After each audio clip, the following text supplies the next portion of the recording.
Family kitchen റെസിപ്പിയിലേക്ക് എല്ലാവർക്കും സ്വാഗതം. ഞാനിവിടെ ചോക്ലേറ്റ് ഫ്രഞ്ച് ടോസ്റ്റാണ് തയ്യാറാക്കുന്നത്. അതിന് വേണ്ട ഇൻഗ്രീഡിയൻസ് എന്തൊക്കെയാണെന്ന് നോക്കാം. ബ്രെഡ്, പാല്, മുട്ട, പഞ്ചസാര, ന്യൂട്ടെല്ല, നെയ്യിന് പകരം നമുക്ക് ബട്ടറും ഉപയോഗിക്കാം. അതല്ലെന്നുണ്ടെങ്കിൽ സാധാരണ ഓയിലായാലും മതി. പിന്നെ നമുക്ക് വേണ്ടത് ഇതേപോലത്തെ മിൽക്കി ചോക്ലേറ്റ് ചിപ്സ് വേണം. ഇത്രയും ഇൻഗ്രീഡിയൻസാണ് നമുക്ക് വേണ്ടത്. അപ്പോൾ നമുക്കിത് എങ്ങനെയാണ് തയ്യാറാക്കുന്നത് നോക്കാം. ആദ്യം നമുക്ക് കോഴിമുട്ട ഇതിലേക്ക് ഉടച്ചു വയ്ക്കാം.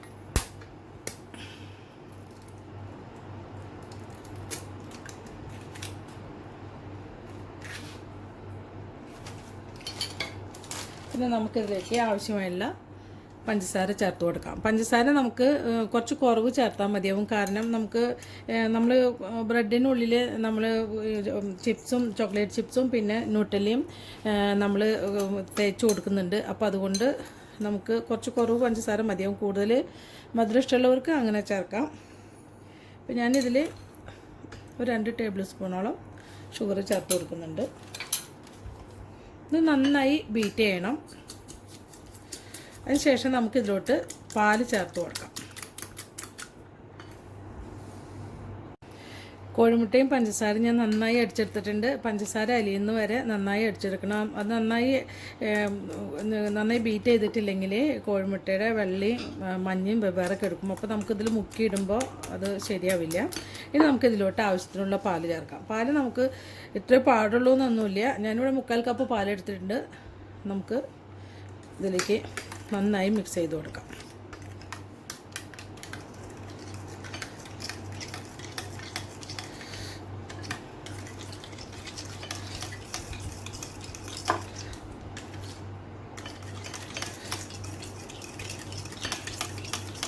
ഒരു 1/2 കപ്പ് പാലോളം ഞാൻ ഇതിൽ ചേർത്തിട്ടുണ്ട്. ഇനി നമുക്കിത് മാറ്റി വയ്ക്കാം. നമുക്കിനി ബ്രെഡിനുള്ളിലേക്ക് ന്യൂട്ടെല്ല ചേർത്ത് കൊടുക്കാം. ബ്രെഡ് ഞാനിവിടെ എടുത്ത് വെച്ചിട്ടുണ്ട്. നമുക്കിതിലേക്ക് ന്യൂട്ടെല്ല തേച്ച് കൊടുക്കാം. എപ്പോഴും ന്യൂട്ടെല്ലയൊക്കെ നമുക്ക് ഫ്രിഡ്ജിൽ വയ്ക്കുമ്പോൾ അത് കുറച്ച് മുന്നേ തന്നെ പുറത്തേക്ക് എടുത്ത് വെക്കണം. അതുപോലെ തന്നെ ബ്രെഡായാലും കോഴിമുട്ടയായാലും അത് കുറച്ച് മുന്നേ എടുത്ത് വെക്കണം. എന്നാലേ അത് റൂം ടെമ്പറേച്ചറിലായാലും നമുക്ക് എന്ത് സാധനങ്ങൾ ഉണ്ടാക്കാനായാലും അത് വളരെ നന്നാവുള്ളൂ. അല്ലെങ്കിൽ അത് ഭയങ്കര കട്ടയായി പിടിച്ചിരിക്കും. നമുക്കിത് നന്നായി തേച്ച് പിടിപ്പിക്കാം.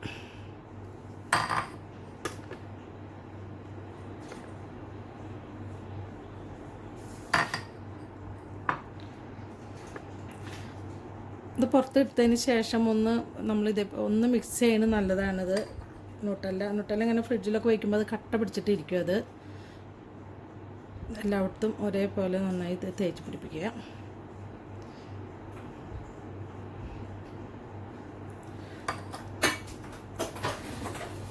നമുക്കിപ്പോൾ ന്യൂട്ടെല്ലയൊക്കെ സൂപ്പർ മാർക്കറ്റിൽ നിന്നൊക്കെ നമുക്ക് വാങ്ങിക്കാൻ കിട്ടും. അതുപോലെ തന്നെ ചോക്ലേറ്റ് ചിപ്സ് ആയാലും നമുക്ക് വാങ്ങിക്കാൻ കിട്ടും. അപ്പോൾ ഇടയ്ക്കൊക്കെ പോകുമ്പോൾ നമുക്ക് മക്കൾക്ക് ഉണ്ടാക്കി കൊടുക്കാനൊക്കെ ആയിട്ട് ഇത് വാങ്ങിക്കുക. ഇത് നമുക്ക് ചെയ്യേണ്ടത് എന്താണെന്ന് വെച്ചാൽ ചോക്ലേറ്റ് ചിപ്സ് ഇതാണ്. അപ്പോൾ നമുക്കിത് ഇതിലേക്ക് ഇതുപോലെ ഇട്ട് കൊടുക്കാം.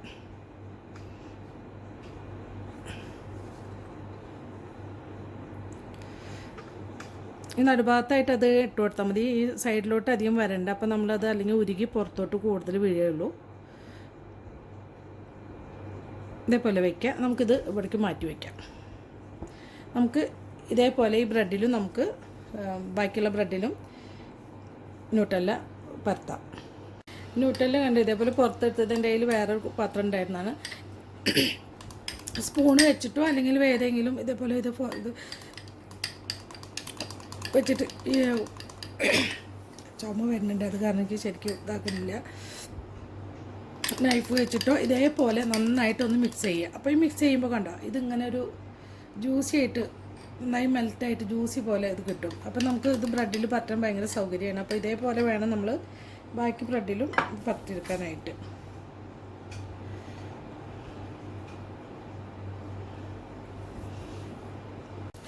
അപ്പോൾ 2 ബ്രെഡിലും ഞാൻ ന്യൂട്ടെല്ല പരത്തി കഴിഞ്ഞിട്ടുണ്ട്. ഇതേപോലെ ചിപ്സ് വെച്ചിട്ടുണ്ട്. ഇനി നമുക്കിത് ക്ലോസ് ചെയ്യാം. ഒന്ന് പ്രസ് ചെയ്ത് കൊടുക്കണം. നന്നായി പ്രസ് ചെയ്ത് കൊടുക്കണം. ഇതേപോലെ ഇത് ചെയ്യാം.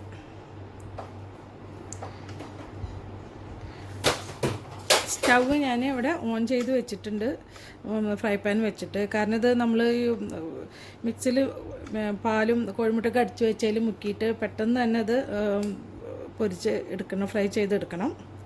അപ്പോൾ ഇത് രണ്ടും ഇതേപോലെ ഞാൻ വെച്ചിട്ടുണ്ട്. അപ്പോൾ നമുക്കിത് അതിൽ വെച്ച് ഫ്രൈ പാനിൽ വെച്ചിട്ട് ഫ്രൈ ചെയ്തെടുക്കാം. ഇവിടെ ഞാൻ സ്റ്റവ് ഓൺ ചെയ്തിട്ടുണ്ട്, ഫ്രൈ പാൻ വെച്ചിട്ടുണ്ട്. അപ്പോൾ മീഡിയം ഫ്ലെയിമിലാണ് വെച്ചിട്ടുള്ളത്. ഒരുപാട് മീഡിയം അല്ല, ലോ ഫ്ലെയിം തന്നെ പറയാം. അതേപോലെ ഒരുപാട് ചൂട് കൂടുതലാണെങ്കിൽ പെട്ടെന്ന് ഈ ബ്രെഡ് കരിഞ്ഞു പോകും. അപ്പോൾ ഉള്ളിലാണെങ്കിൽ ശരിക്കും പാലിൻ്റെ ഒക്കെ അതേപോലെ വെവാതൊക്കെ എടുക്കും. അപ്പോൾ നമുക്കിതിനൊക്കെ ആവശ്യമായ നെയ്യ് ഒഴിച്ചു കൊടുക്കാം. നെയ്യ് അല്ലെങ്കിൽ ബട്ടർ ആയാലും കുഴപ്പമില്ല. അതൊന്നുമില്ല എന്നുണ്ടെച്ചെങ്കിൽ വെളിച്ചെണ്ണ വേണ്ട, വേറെ ഏതെങ്കിലും റിഫൈൻഡ് ഓയിൽ നിങ്ങൾക്ക് ഒഴിച്ചു കൊടുക്കാവുന്നേ ഉള്ളൂ. ഇതൊന്നും എല്ലാവർക്കും ഒന്ന് സ്പ്രെഡ് ചെയ്ത് കൊടുക്കുക.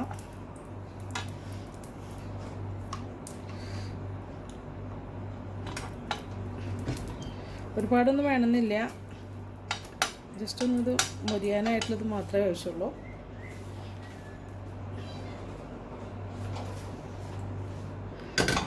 ഇനി നമുക്ക് ഓരോ ബ്രെഡും എടുത്തിട്ട്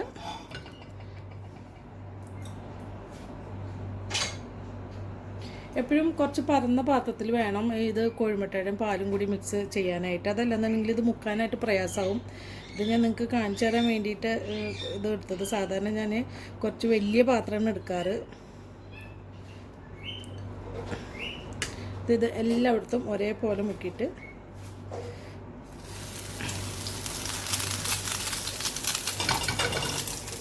തീ കൂടാൻ പാടില്ല കേട്ടോ. തീ കൂടുതലാവുകയാണെങ്കിൽ പെട്ടെന്ന് അത് മൊരിയും.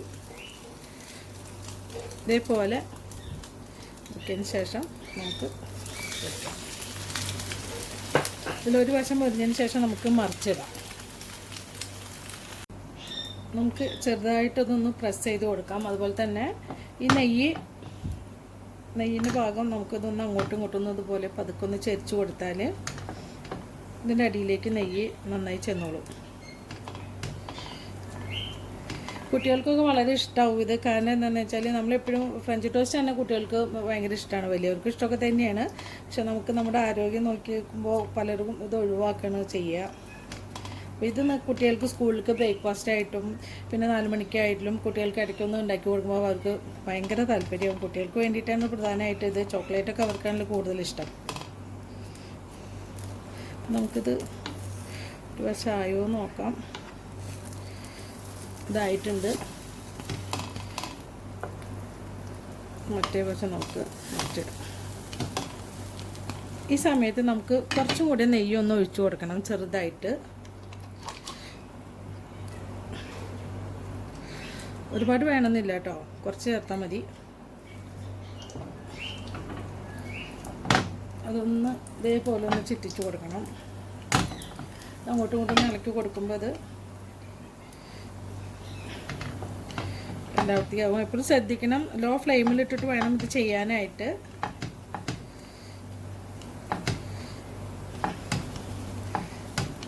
നിങ്ങൾക്ക് ഈ റെസിപ്പി ഇഷ്ടമാവുകയാണെങ്കിൽ നിങ്ങൾ സബ്സ്ക്രൈബ് ചെയ്യണം.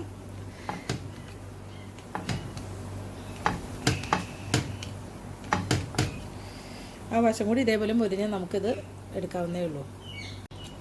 നമ്മുടെ മറ്റേ സൈഡും നന്നായി മുരിഞ്ഞിട്ടുണ്ട്. അപ്പം നമുക്കിതൊരു പാത്രത്തിലോട്ട് മാറ്റാം.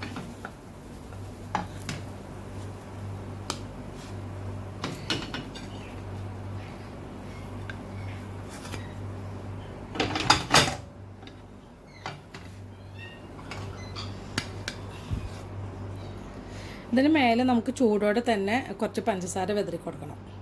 ഇതിന് മുകളിൽ ഞാൻ കുറച്ച് പഞ്ചസാര ഇതുപോലെ വിതറി കൊടുത്തിട്ടുണ്ടായിരുന്നു. അത് വീഡിയോ പ്രസ് ചെയ്യുമ്പോൾ ശരിക്കും ആയില്ല, പിന്നെ നോക്കിയപ്പോഴാണ് അത് ആവാതിരുന്നത്. അപ്പോൾ ഇതേപോലെ നിങ്ങൾ കുറച്ച് ഷുഗർ ചേർത്ത് കൊടുക്കാം. ഇത് അധികം മൊരിഞ്ഞിട്ടൊന്നുമില്ല. നിങ്ങൾക്കിപ്പോൾ കാണുമ്പോൾ ഇത് ഭയങ്കര കളർ തോന്നിക്കുകയാണ്. ഇതൊരു ഗോൾഡൻ ബ്രൗൺ കളറേ ആയിട്ടുള്ളൂ. അപ്പോൾ എല്ലാവരും ഇത് ട്രൈ ചെയ്ത് നോക്കണം, അഭിപ്രായങ്ങൾ അറിയിക്കണം. എൻ്റെ യൂട്യൂബ് ചാനൽ ഇഷ്ടമാവുകയാണെങ്കിൽ സബ്സ്ക്രൈബ് ചെയ്യാൻ മറക്കരുത്. അടുത്ത നല്ലൊരു റെസിപ്പി ആയിട്ട് എത്തുന്നവരെ താങ്ക് യു.